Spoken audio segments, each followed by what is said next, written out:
आज मैं आपको आईबीए की जो डेफिनेशन है वो क्लियर करता हूं।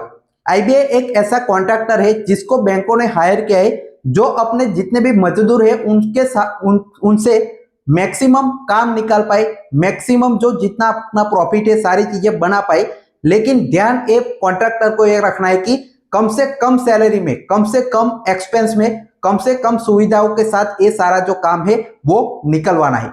तो यही डेफिनेशन आप समझ सकते हैं कि आईबीए जो है वो एक कॉन्ट्रैक्टर है, बैंकों की ओर से रिप्रेजेंट करने आता है सैलरी जो आपके रिटायर से, जो आपके एम्प्लॉय से बैंकों की उनकी जो नेगोशिएशन करने के लिए। तो ये आईबीए की डेफिनेशन है। यूनियन यूएफबीयू क्या है वो भी डेफिनेशन सुनिए कि जो आपके जितने भी मजदूर आप कह सकते हैं, इसको लेकर ऑफेंड मत होइएगा, मैं सिर्फ आपको एग्जांपल के जरिए समझाने की कोशिश कर रहा हूं कि जितने भी कर्मचारी है उनको प्रेजेंट करता है, रिप्रेजेंट करता है एक यूनियन। उनकी जो बातें हैं उनके साथ कुछ अगर गलत होता है तो वो सारी बातचीत, साथ ही में मैक्सिमम सैलरी पाने की कोशिश, वो सारी चीजें करता है, वो यूएफबीयू का एक यूनियन है। मैं आपको ये डेफिनेशन क्यों बता रहा हूं, क्योंकि आईबीए क्या है बैंकों की तरफ से, लेकिन यूनियन यहाँ पे जो आपका थंबनेल का है, जो आपका पार्ट देखिए, यूएफबीयू के सिर्फ कुछ ही यूनियन बुलाए गए। मतलब यूएफबीयू में पूरी तरह से लड़ाई हुई थी पिछले दिनों, आप सभी को पता है, जिसमें आपके यूएफबीयू में 9 टोटल यूनियन हुआ करते थे। अब उसमें से सिर्फ कुछ ही यूनियन को आईबीए ने बातचीत करने के लिए बुलाया। तो यूनियन है वो बैंक कर्मचारियों को रिप्रेजेंट करता है। वो लोग अगर कमजोर होते हैं तो खुश कौन होता है? खुश होगा कॉन्ट्रैक्टर आपका आईबीए, क्योंकि उनको अब जो आपका डिफरेंस ऑफ ओपिनियन, बहुत सारी मांगों को लेकर बहुत ज्यादा लोग हैं, वो सामने बातचीत करने के लिए, मीटिंग के लिए कम लोग होंगे, तो उनके लिए फायदा है, आईबीए को ये फायदा होगा।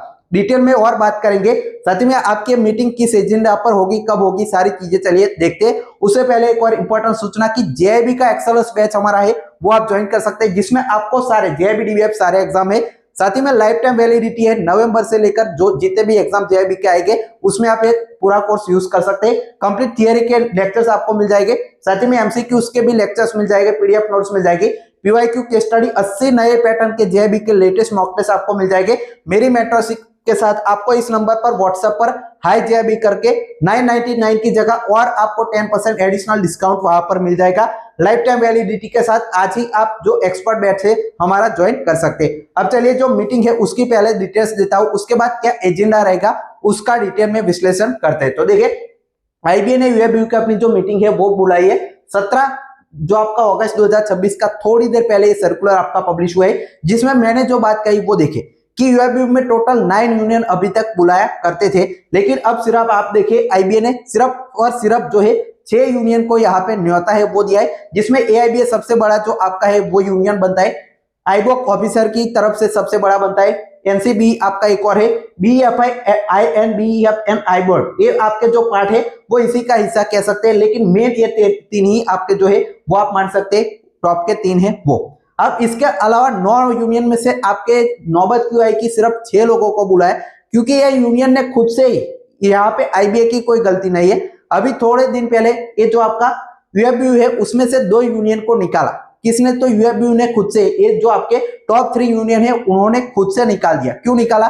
क्योंकि उनकी गलती सिर्फ एक थी कि उन्होंने नोवो और एनओबीडब्ल्यू, उन्होंने फाइनेंस मिनिस्टर के साथ जाकर आपका 5 बैंकिंग की बात करी थी कि हमें चाहिए, पीएलआई की बात करी थी, साथ ही में ट्रांसफर पॉलिसी की बात करी थी, पेंशन ऑपरेशन की बात करी थी, वो बात करी थी कि इस मुद्दे को सॉल्व कीजिए, साथ ही में टाइम टू टाइम मीटिंग्स करवाए, माइनॉरिटी यूनियन को शामिल करे। तो ये बात इन बड़े यूनियन को बुरी लग गई यूएफबीयू के, और उन दोनों को निकाल दिया। तो आईबीए ने भी एक्सेप्ट कर लिया, क्योंकि उनका तो फायदा क्यों है, मैंने आपको ऑलरेडी समझाया, जितने कमजोर यूएफबीयू वाले पढ़ते जाएंगे उतना ही फायदा उनका है। तो अब आपके 6 यूनियन, एक और एआईबीओ है, वो इसी का आप पार्ट मान सकते हैं। एआईबीओ में भी 2 अलग अलग है, एक जो आपका है वो दूसरी जो आपका कह सकते हैं कि इनका एंटी आप मान सकते हैं, तो उनको भी इसलिए ये मीटिंग में शामिल नहीं कर रहे। तो ये आपका रियलिटी है यूएफबीयू के अंदर की लड़ाई की। 13 बीपीएस में भी आईबीए इसका फायदा जरूर उठाएगा।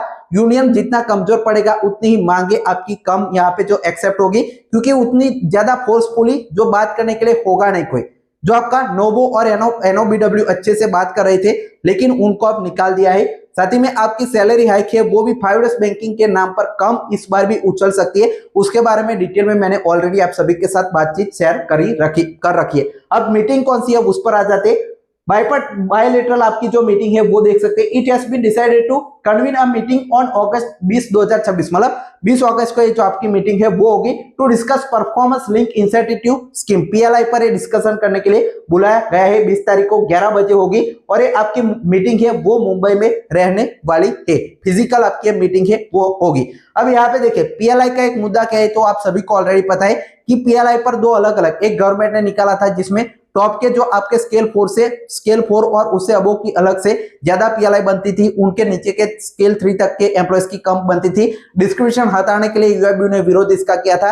अभी तो रेगुलर जितनी पहले मिला करती थी वही मिल रही है, लेकिन इस पर डिस्कशन करके आपकी नीचे वालों की भी थोड़ी पीएलआई बढ़ाई जाए, वो डिस्कशन यहाँ पे हो सकता है। अब देखिए यहाँ पे एजेंडा सिर्फ एक लिखा गया है, तो ऐसा नहीं है। डेमोन्स्ट्रेशन अभी यूएबीयू का जो है 5 बैंकिंग के लिए 12 तारीख को हुआ था, तो उस पर भी डेफिनेटली इसमें बात होगी। और बाकी जितने भी छोटे छोटे मुद्दे 13 बीपीएस का आगे क्या यहाँ पे रोड मैप हो सकता है, उस पर भी डिस्कशन होगा। फिजिकल मीटिंग है तो ज्यादा पॉइंट्स पर यहाँ पे डिस्कस होगा। जो भी डिस्कशन होगा हम आपके साथ जो है डिटेल में जो है इसी तरह आपके साथ शेयर करने वाले। बाकी पेंशन वाले मुद्दे उस पर मुझे नहीं लगता कि ज्यादा इस मीटिंग में जो है वो डिस्कशन होगा, क्योंकि पेंशन की तरफ से एक आपका जो एआईबीओ है उनका एक यूनिट है, वो लोगों को यहाँ पे जो है शामिल नहीं करे। फॉर्मेलिटी के लिए थोड़े 2-3 पॉइंट सर्कुलर में आपके ऐड होकर आ सकते हैं। बाकी जो अच्छे से डिस्कशन है वो इस उन मुद्दों पर नहीं होगा। 5 बैंकिंग पर डेफिनेटली यहाँ पे जो है बातचीत हो सकती है, और 13 बीपीएस में आगे क्या रणनीति हो सकती है, ड्यू डेट से इंप्लीमेंटेशन करने का क्या विचार है, उस पर भी डिस्कशन हो सकता है। तो ये डिटेल थी।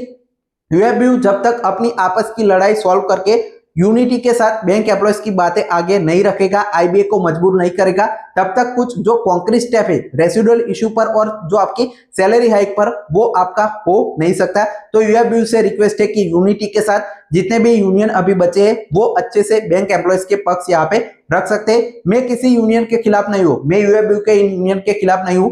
जो आपका जो अनबायस ओपिनियन है वो मैंने अभी आपके सामने शेयर किया कि आप जो यूएबीयू में आपस की लड़ाई की वजह से बैंकर्स का नुकसान ना हो उसके लिए। तो आप अपनी राय अब कमेंट में इसी मुद्दे पर जरूर बताएगा। File text for watching.